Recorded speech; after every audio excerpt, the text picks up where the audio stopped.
નમસ્કાર, ન્યૂઝ 18 ગુજરાતીમાં આપનું સ્વાગત છે। આપની સાથે હું છું કોમલ। સમાચારની શરૂઆત કરીએ તો દિલ્હીમાં ગૃહમંત્રી અમિત શાહની બેઠકનું આયોજન કરવામાં આવ્યું છે, ત્યારે ગુપ્તચર અધિકારીઓ બેઠકમાં સામેલ છે। અધિકારીઓ સાથે આજે મહત્વની બેઠક છે તે ચાલી રહી છે, તો અત્યારે મહત્વપૂર્ણ બેઠક કરવામાં આવી રહી છે। ગુપ્તચર અધિકારીઓ જે છે તે પણ આ બેઠકમાં સામેલ છે, જે પ્રમાણે રાજ્યભરમાં એક તરફ એલર્ટ જારી કરી દેવામાં આવ્યું છે। જે દિલ્હી બ્લાસ્ટની ઘટના સર્જાઈ ત્યારબાદ તમામ જે વિસ્તાર છે ત્યાં આગળ એલર્ટ જારી કરવામાં આવી દીધું છે, તેમજ બીજી તરફ જે તપાસ છે તે પણ હાથ ધરવામાં આવી રહી છે। ત્યારે આ સીધી જ તસવીરો ગૃહમંત્રી અમિત શાહ દ્વારા બેઠકનું આયોજન કરવામાં આવ્યું। ગુપ્તચર અધિકારીઓ સાથે બેઠક કરવામાં આવી રહી છે, તો અધિકારીઓ સાથે આ મહત્વપૂર્ણ બેઠક ચાલી રહી છે, જેમાં વિવિધ મુદ્દાઓ પર ચર્ચા કરવામાં આવી રહી છે। મેડિકલ કોલેજમાંથી AK-56 રાઇફલ મળી અને જમ્મુ કાશ્મીરના અનંતનાગ મેડિકલ કોલેજમાં તપાસ કરવામાં આવી। મેડિકલ કોલેજના લોકરમાંથી AK-56 રાઇફલ મળી આવી છે, તો મેડિકલ કોલેજમાંથી 2 ડોક્ટરોની અટકાયત પણ કરવામાં આવી હતી। તો AK-56 રાઇફલ મળી આવી છે, જે મેડિકલ કોલેજ આવેલી છે તે કોલેજના લોકરમાંથી આજે AK-56 રાઇફલ છે તે મળી આવી છે, તો આ સાથે મેડિકલ કોલેજમાંથી 2 ડોક્ટરોની અટકાયત પણ કરવામાં આવી છે।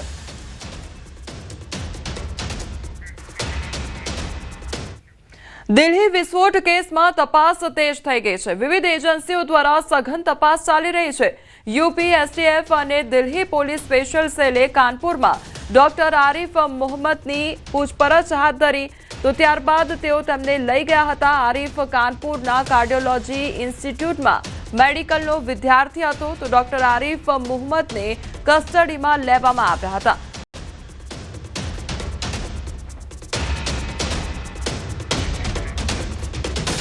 દિલ્હી બ્લાસ્ટ કેસ બાદ અનંતનાગ જિલ્લામાંથી વધુ એકની અટકાયત કરવામાં આવી છે। પોલીસે પૂછપરછ માટે ડોક્ટર મુઝફ્ફર અહેમદની અટકાયત કરી છે, તો સાથે જ કાઉન્ટર ઇન્ટેલિજન્સ કાશ્મીરે 13 સ્થળોએ દરોડા પાડ્યા છે। CID વિંગ સાથે સંયુક્ત રીતે અનેક સ્થળોએ દરોડા પાડવામાં આવ્યા છે। આ દરોડા દિલ્હી બ્લાસ્ટ કેસની ચાલી રહેલી તપાસનો એક ભાગ છે।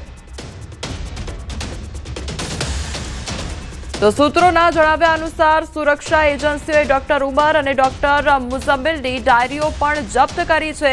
આ ડાયરીઓ અલ ફલાહ યુનિવર્સિટી કેમ્પસની અંદર ડોક્ટર ઉમરના રૂમ નંબર 4 અને મુઝમ્મિલના રૂમ નંબર 13 માંથી મળી આવી હતી। તો અલ ફલાહ યુનિવર્સિટીથી માત્ર 500 મીટર દૂર ધોજમાં વિસ્ફોટકો પણ મળી આવ્યા હતા। ડાયરીમાં કોડ શબ્દનો ઉપયોગ પણ કરવામાં આવ્યો છે, જેમાં 8 થી 12 નવેમ્બરનો ઉલ્લેખ કરવામાં આવ્યો છે। સૂત્રો મુજબ ડાયરીમાં ઓપરેશન શબ્દનો ઉપયોગ ઘણી વખત કરવામાં આવ્યો છે।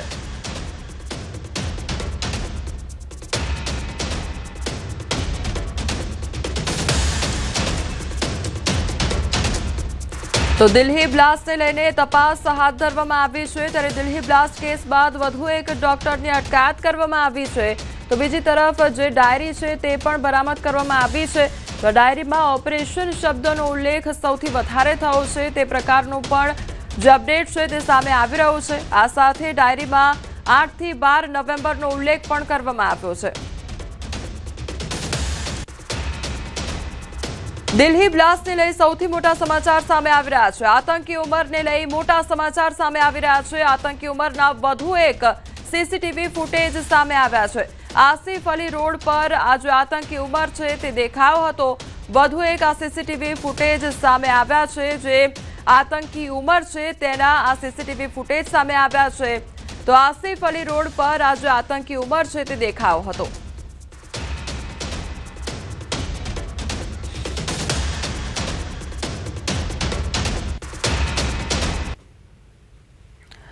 તો આરોપી ડોક્ટર ઉમર નબી કોણ છે તેના વિશે પણ વાત કરી લઈએ, તો 24 ફેબ્રુઆરીએ તેનો જન્મ થયો હતો અને લગભગ જમ્મુ કાશ્મીરના પુલવામાના કોઇલ વિસ્તારનો તે રહેવાસી છે। તો પિતાનું નામ જાણી લઈએ તો ગુલામ નબી ભટ્ટ અને માતાનું નામ શબીબા છે।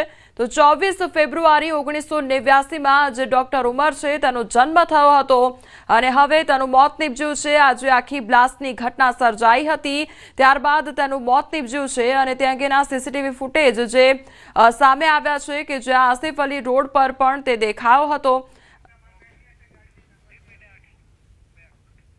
દિલ્હીમાં 10 નવેમ્બરે થયેલા ભયાનક બ્લાસ્ટના વધુ એક સીસીટીવી ફૂટેજ સામે આવ્યા છે. લાલ કિલ્લાની બહાર થયેલા વિસ્ફોટના ક્લોઝ સીસીટીવી ફૂટેજ સામે આવ્યા છે. સીસીટીવીમાં જોઈ શકાય છે કે અનેક વાહનોના ચીથડા ઉડી ગયા હતા. બ્લાસ્ટ બાદ આસપાસના વાહનો પણ ઝપેટમાં આવી ગયા હતા. તો તે અંગેના પણ આ સીસીટીવી ફૂટેજ સામે આવ્યા છે કે જ્યાં લાલ કિલ્લા પાસે જે આખો બ્લાસ્ટ સર્જાયો હતો તેના ક્લોઝ સીસીટીવી ફૂટેજ સામે આવ્યા છે કે એક અચાનક જ ગાડીમાં જે બ્લાસ્ટ થાય છે તેના કારણે જાણે આગની જ્વાળા જોવા મળતી હોય તે પ્રકારના દ્રશ્યો જોવા મળી રહ્યા છે. તો આસપાસના જે વાહનો ત્યાંથી પસાર થઈ રહ્યા હતા તેના પણ ચીથડા ઉડી જાય છે. દિલ્હી બ્લાસ્ટ મામલે હવે મોડાસામાં પણ તપાસ હાથ ધરવામાં આવી રહી છે. 3 મહિના પહેલા એક આતંકી મોડાસાથી ઝડપાયો હતો. 3 મહિના પહેલા અલ-કાયદાનો આતંકીને એટીએસે ઉઠાવ્યો હતો. તો મોડાસા શહેરમાં એલસીબી અને એસઓજીની તપાસ હાથ ધરવામાં આવી રહી છે. છેલ્લા 2 દિવસમાં વિવિધ વિસ્તારમાં કડક ચેકિંગ પણ હાથ ધરવામાં આવ્યું. ભૂતકાળમાં સિમી સંગઠનના સંપર્ક મામલે પણ પોલીસ હવે સક્રિય થઈ છે. તો મોડાસા ખાતે પણ સઘન ચેકિંગ હાથ ધરવામાં આવ્યું છે. તો છેલ્લા 2 દિવસમાં જે આખો વિસ્તાર છે ત્યાં આગળ કડક તપાસ પણ કરવામાં આવી રહી છે. જે દિલ્હી બ્લાસ્ટની ઘટના સર્જાઈ ત્યારબાદથી તપાસ હાથ ધરવામાં આવી છે. સંવાદદાતા હાર્દિક અમારી સાથે જોડાઈ ગયા છે. હાર્દિક, અરવલ્લી મોડાસામાં અત્યારે કયા પ્રકારનું ચેકિંગ થઈ રહ્યું છે, શું અપડેટ?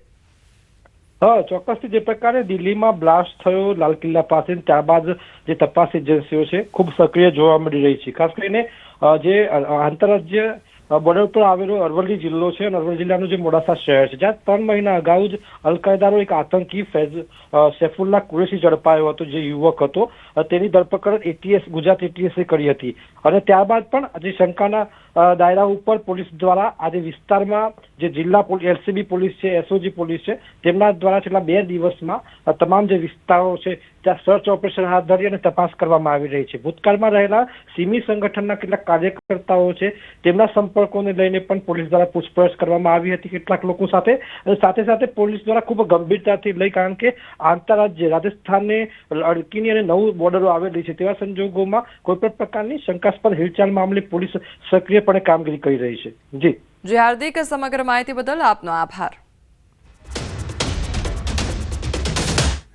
સુરત પોલીસ પર જૈન દંપતીએ આક્ષેપ કરતા પોલીસ વિવાદમાં આવી ગઈ છે અને આ મામલો મુખ્યમંત્રી અને ગૃહમંત્રી સુધી પહોંચ્યો છે. 500 ગ્રામ સોનાની જગ્યાએ માત્ર 150 ગ્રામની એફઆઈઆર નોંધવામાં આવી. તો ચોરાયેલા દાગીનાની કિંમત 60 લાખ રૂપિયા છે. તેની સામે પોલીસ ચોપડે ફક્ત 2.5 લાખની નોંધ કરવામાં આવી છે. ઉલ્લેખનીય છે કે સુરતના લિંબાયતમાં એક ઘરમાં તાળા તોડી તસ્કરો સોનું ચાંદી તેમજ 8 લાખ રોકડા ચોરી કરી ફરાર થઈ ગયા હતા. જે મામલે પોલીસે ફરિયાદ નોંધવા બિલોની માંગણી પણ કરી. ફરિયાદમાં ફક્ત જૂના બિલવાળા દાગીનાની જ નોંધ કરી. તો લોન કંપનીની રિસિપ્ટમાં તમામ દાગીનાની વિગત હોવા છતાં ફરિયાદમાં માત્ર 150 ગ્રામ દાગીનાનો ઉલ્લેખ કરવામાં આવ્યો છે. દંપતીનો આક્ષેપ છે કે પોલીસે પુરાવા ધ્યાનમાં લીધા વગર ફરિયાદ નોંધી દીધી છે. मेरे मम्मी वगैरह कन्यादान में दिए हुए थे तो उसके बिल रहते नहीं हैं हमारे पास. बाकी गोल्ड लोन ली हुई है तो उसके सब प्रूफ है मेरे पास, कितना वजन था, कितने की लोन ली हुई थी, कितनी उसकी वैल्यू है, अभी सब है. लेकिन अभी लिंबायत पुलिस स्टेशन में बता रहे तो वो एग्री नहीं हो रहे, एफआईआर में ऐड भी नहीं कर रहे. खाली उन्होंने जो बिल है उनका ही मुझे एफआईआर में ऐड किया है. पुलिस 2.5 लाख की बता रही है और मेरे घर में 70 लाख जैसी चोरी हुई है. क्या न्याय की मांग है? न्याय क्या चाहती हो आप? बस मेरा गोल्ड मिलना चाहिए, मुझे जितना था उतना मिलना चाहिए.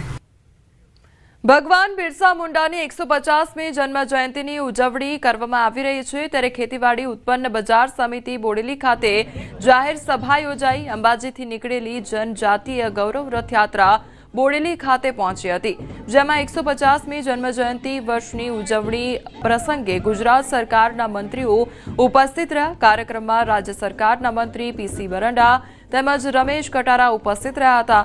આ કાર્યક્રમમાં તેઓની સાથે જિલ્લા પંચાયત પ્રમુખ મલકાબેન પટેલ અને સાંસદ જશુભાઈ રાઠવા તેમજ જિલ્લા કલેક્ટર ગાર્ગી જૈન, જિલ્લા વિકાસ અધિકારી સચિન કુમાર અને પ્રાયોજના વહીવટદાર કલ્પેશ કુમાર શર્મા, જિલ્લાના ત્રણેય ધારાસભ્યો રાજેન્દ્રસિંહ રાઠવા, જયંતિ રાઠવા અને અભયસિંહ તડવી, પૂર્વ સાંસદ ગીતાબેન રાઠવા, નારણભાઈ રાઠવા, રામસિંહ રાઠવા, જિલ્લા ભાજપ પ્રમુખ ઉમેશ રાઠવા સહિત મોટી સંખ્યામાં લોકો આ કાર્યક્રમની અંદર જોડાયા હતા અને કાર્યક્રમ સફળ રહ્યો હતો.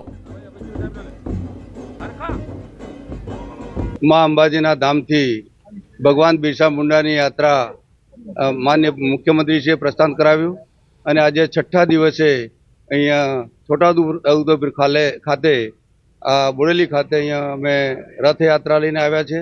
ત્યારે આખા રૂટ દરમિયાન તમામ સ્થળોએ યાત્રાનું પૂરજોશમાં સ્વાગત કરવામાં આવ્યું છે અને અહીંયા બોડેલી ખાતે પણ આ નગરજનોએ, વહીવટીતંત્રએ અને તમામ અહીંયા જનતાએ આ રથયાત્રાનું સ્વાગત કર્યું છે.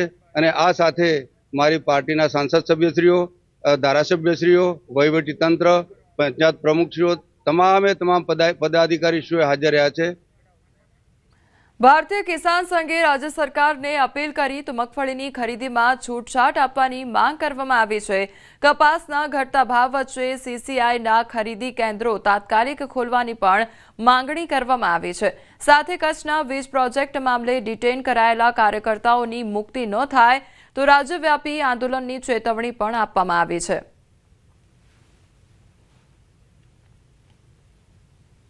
ભારતીય કિસાન સંઘે માંગણી કરી હતી કે જે ખેડૂતોને ખરેખર 80%, 70%, 100% નુકસાન થયું છે એ ખેડૂતોને રાહતની અંદર વધારો કરવો જોઈએ, એ માંગણી ભારતીય કિસાન સંઘે કરી છે. પરંતુ હજુ સરકાર દ્વારા એ પરિપત્ર કરાયો નથી અથવા એનો કોઈ માપદંડ હજુ પણ નક્કી કરાયા નથી. ગુજરાત સ્ટેટ કોઓપરેટિવ બેંકની UPI મર્ચન્ટ QR કોડ સેવાનો કૃષિ મંત્રી જીતુ વાઘાણીએ કરાવ્યો શુભારંભ. આ પ્રસંગે મંત્રીએ સહકાર વિભાગના સહકારથી સમૃદ્ધિ પ્રોજેક્ટ અંતર્ગત થયેલા વિકાસ કાર્યો ઊંડાણપૂર્વક વાત કરી હતી. ગુજરાતની જિલ્લા બેંકો તેમજ અર્બન બેંકોના ચેરમેન, ચીફ એક્ઝિક્યુટિવ ઓફિસર્સ અને IT ઓફિસર્સ માટે સાયબર સિક્યોરિટી વિષય અંતર્ગત એક દિવસીય વર્કશોપનું આયોજન કરાયું છે. બેંકના ચેરમેને રાજ્યમાં સહકારી બેન્કિંગ વ્યવસ્થા અંતર્ગત થતી વિશેષ કામગીરી અંગે ચર્ચા પણ કરી હતી. ત્યારબાદ કૃષિ મંત્રીએ બેંકના ગ્રાહકોને UPI મર્ચન્ટ QR કોડ એનાયત કર્યા હતા.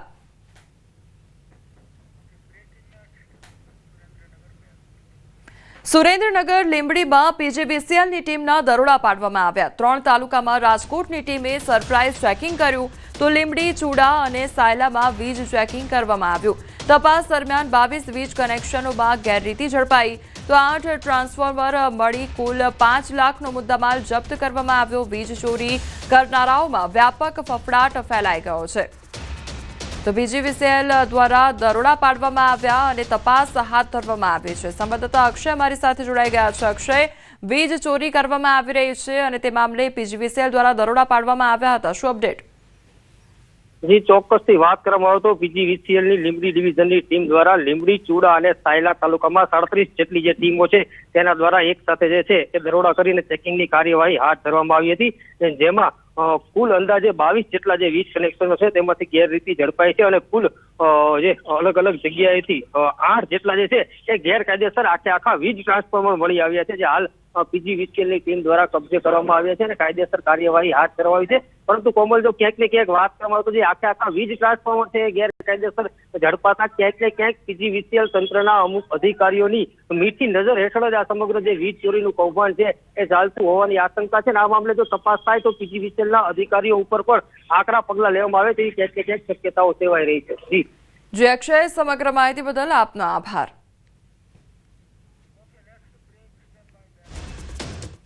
સમાચારોમાં આગળ વધીએ તે પહેલા રોકાઈશું એક બ્રેક માટે.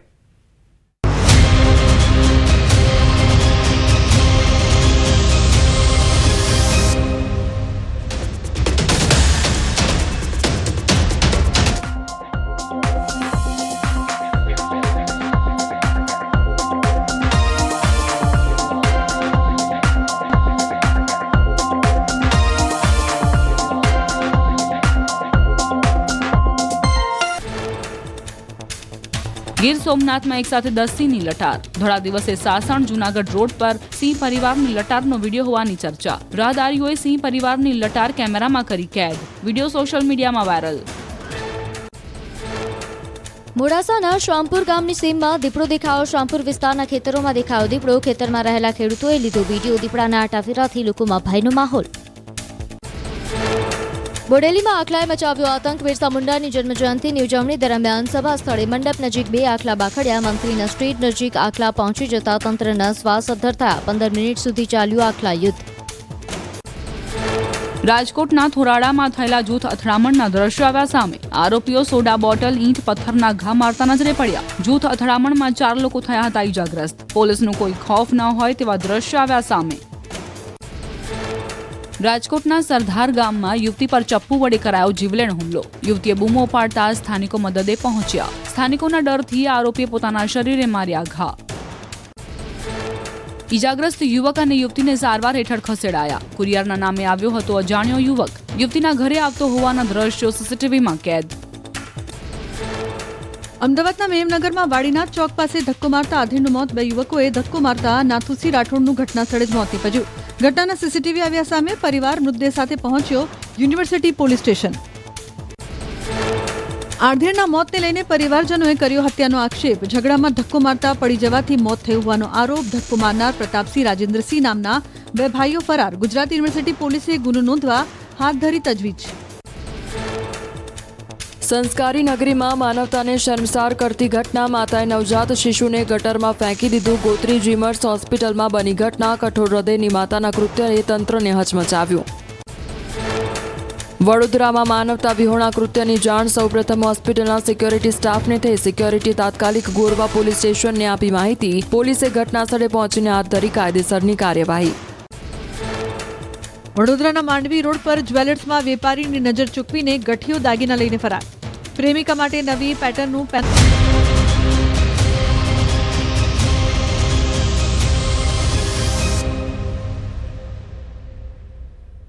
બ્રેક બાદ આપનું સ્વાગત છે. સમાચારમાં આગળ વધીએ તો ભગવાન બિરસા મુંડાની 150મી જન્મ જયંતિની ઉજવણી ખેતીવાડી ઉત્પન્ન બજાર સમિતિ બોડેલી ખાતે જાહેર સભા યોજાઈ. અંબાજીથી નીકળેલી જનજાતીય ગૌરવ રથયાત્રા બોડેલી ખાતે પહોંચે.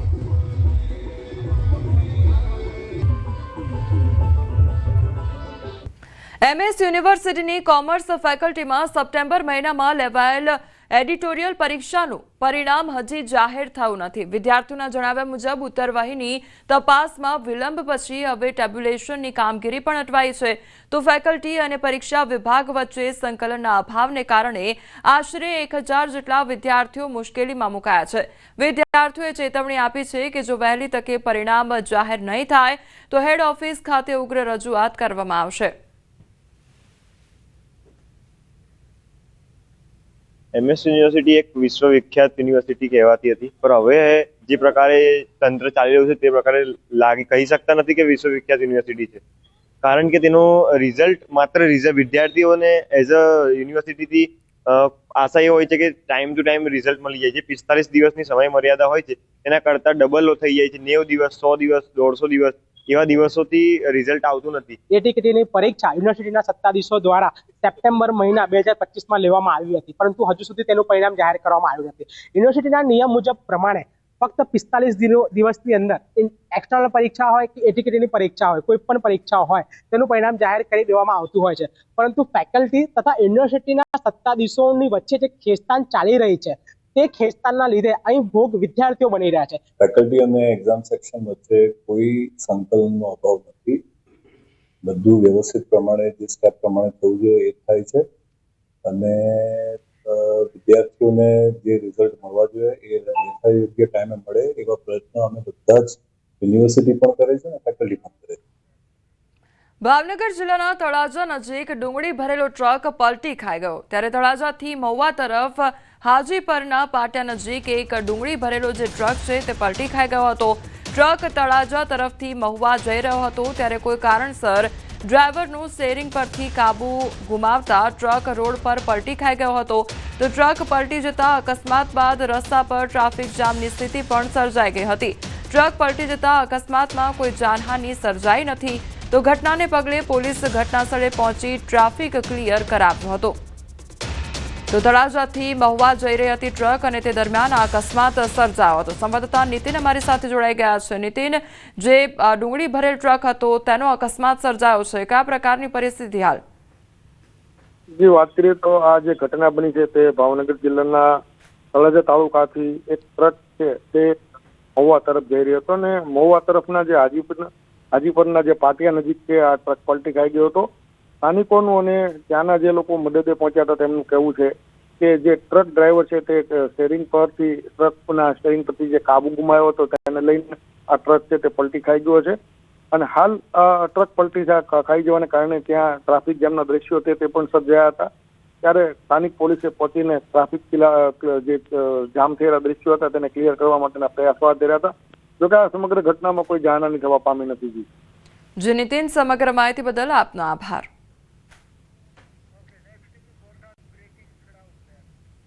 બોટાદના જાળીલા ગામમાં યુવકનો મૃતદેહ મળી આવ્યો છે। યુવકના મૃતદેહ પર ઈજાના નિશાન જોવા મળ્યા છે। મૃતદેહ પોસ્ટમોર્ટમ માટે હોસ્પિટલમાં ખસેડવામાં આવ્યો છે, તો પરિવારજનોએ મૃતદેહ સ્વીકારવાનો ઇનકાર કર્યો છે। યુવકની હત્યા થઈ હોવાનો પરિવારનો આરોપ છે, તો યુવક મિત્રને મળવાનું કહીને ઘરેથી નીકળ્યો હતો। મોડે સુધી યુવક ઘરે ન પહોંચતા પરિવારને શંકા ગઈ હતી, તો પોલીસે તપાસ કરતા યુવકનો મૃતદેહ મળી આવ્યો છે। તો જાળીલા ગામની આ ઘટના સામે આવી છે કે જ્યાં યુવકનો મૃતદેહ મળી આવ્યો છે, તો યુવક મિત્રને મળવાનું કહીને ઘરેથી નીકળ્યો હતો અને ત્યારબાદ મોડે સુધી યુવક ઘરે ન પહોંચતા પરિવારને શંકા ગઈ હતી। સંવાદદાતા વિજયસિંહ અમારી સાથે જોડાઈ ગયા છે। વિજયસિંહ, યુવકના મૃતદેહ મળવાનો આજે મામલો સામે આવ્યો છે, અત્યારે શું તપાસ ચાલી રહી છે? જી, ચોક્કસથી જે હર્ષદ સોલંકી નામનો 18 વર્ષીય આશાસ્પદ યુવાન છે તે ગત રાત્રિના 9 થી 10 વાગ્યાના ગાળામાં પોતાના ઘરેથી મિત્રનો ફોન આવ્યો હોય અને મુલાકાત કરવા જઈ 5-10 મિનિટમાં પરત આવવાનું કઈ ઘરેથી નીકળ્યો હતો। ત્યારબાદ મોડી રાત સુધી ઘરે ન પરિવારજનોએ શોધખોળ હાથ ધરી હતી। જે શોધખોળ બાદ રાણપુર તાલુકાનું જે જાળીલા ગામ છે તે જાળીલા ગામની પાણીની ટાંકી પાસેથી તેનો મૃતદેહ મળી આવ્યો હતો। હાલ તો મૃતદેહ સાથે જે કહી શકાય કે ઈજાના નિશાનો જોતા પરિવારને હત્યા થઈ હોવાની આશંકા જે છે તે સેવાઈ રહી છે। ત્યારે પરિવારજનો દ્વારા હાલ તો મૃતદેહ સ્વીકારવાનો હોસ્પિટલ ખાતે ઇનકાર કરવામાં આવ્યો છે અને મૃતદેહને બોટાદની સોનાવાલા હોસ્પિટલ ખાતે પોસ્ટમોર્ટમ અર્થે ખસેડાયો છે। જ્યારે પોલીસ દ્વારા ગત મોડી રાત્રિના જ જે સ્થળ પર પંચનામું સહિતની કાર્યવાહી જે છે તે પોલીસ દ્વારા કરવામાં આવી છે, પરંતુ પરિવાર દ્વારા હત્યા કરનાર આરોપીઓને ઝડપી પાડવામાં ત્યાં સુધી મૃતદેહ ન સ્વીકારવામાં આવે તેવી માંગ કરવામાં આવી રહી છે અને મોટી સંખ્યામાં સામાજિક આગેવાનો પણ હાલ તો હોસ્પિટલે મેળાવડો એકત્ર થયો હોય તે પ્રમાણે લોકો એકત્ર થયા છે અને ન્યાયની માંગ કરી રહ્યા છે। પોલીસ પોતાની કાર્યવાહી જે છે તે હાલ આગળ ધપાવી રહી છે। જી વિજયસિંહ, સમગ્ર માહિતી બદલ આપનો આભાર। વડોદરામાં ફરી એકવાર તાલુકા પોલીસ ઊંઘથી ઝડપાઈ છે। પોલીસ સ્ટેશનની બિલકુલ સામે જ મારામારીની ઘટના સામે આવી છે। એક શખ્સ બીજા શખ્સને લાતો મારી રહ્યો છે તેમજ મુક્કા મારી રહ્યો છે, તો એક મહિલા નહીં મારવા આજીજી કરતી નજરે ચડી હતી અને સેંકડો લોકોની અવરજવર વચ્ચે જાહેરમાં મારામારી કરવામાં આવી હતી। પોલીસ સ્ટેશનની સામે બબાલ છતાં તાલુકા પોલીસ અજાણ જોવા મળી રહી છે। માર ખાનાર શખ્સ નશાની હાલતમાં હોવાનું અનુમાન લગાવવામાં આવી રહ્યું છે, તો તાલુકા પોલીસ સ્ટેશનની બિલકુલ બહાર જ દેશી દારૂની હાટડીઓ ચાલતી હોય તે પ્રકારની આ પરિસ્થિતિ જોવા મળી રહી છે। તો પોલીસ સ્ટેશનની સામે જ આ મારામારીની ઘટના સર્જાઈ અને લોકોની અવરજવર વચ્ચે જાહેરમાં મારામારી કરવામાં આવી હતી, તેમ છતાં પોલીસને કોઈ પણ પ્રકારની જાણ ન હોય તે પ્રકારની પરિસ્થિતિ જોવા મળી રહી છે। રાજકોટની દુર્ઘટના અને હાઈકોર્ટની ફટકાર બાદ રાજ્યભરમાં ફાયર સેફટીની સક્રિયતા જોવા મળી હતી, જેના ભાગરૂપે ભાવનગરમાં 1568 બિલ્ડિંગોને ફાયર એનઓસીની આવશ્યકતા હોવાનું બહાર આવ્યું હતું। જો કે હજુ પણ લગભગ 100 જેટલા જ બિલ્ડિંગો છે તેનો એનઓસી વગરના છે। તો ફાયર વિભાગના અધિકારીએ જણાવ્યું હતું કે મોટાભાગના બાકી રહેલા બિલ્ડિંગો ખૂબ જૂના હોવાથી તેમાં ફાયર સેફટી ઇન્સ્ટોલ કરવી મુશ્કેલ છે. શહેરમાં હોસ્પિટલો, રહેણાંકી બિલ્ડિંગો, મેરેજ હોલ અને શૈક્ષણિક તથા કોમર્શિયલ બિલ્ડિંગો સહિતને ફાયર ઇન્સ્ટોલેશન કરી એનઓસી લેવી ફરજિયાત છે. તો એનઓસી નહીં મેળવનારને નોટિસ પણ આપવામાં આવી છે. અત્યાર સુધીમાં 332 બિલ્ડિંગોને નોટિસ આપવામાં આવી છે. તો બીજી તરફ મહાનગરપાલિકાના જ અનેક જર્જરિત શોપિંગ સેન્ટરો અને શાક માર્કેટ પર કોઈ કાર્યવાહી ન થતા તંત્ર કોઈ મોટી દુર્ઘટનાની રાહ જોઈ રહ્યું હોય તેવા સવાલ ઊભા થઈ રહ્યા છે.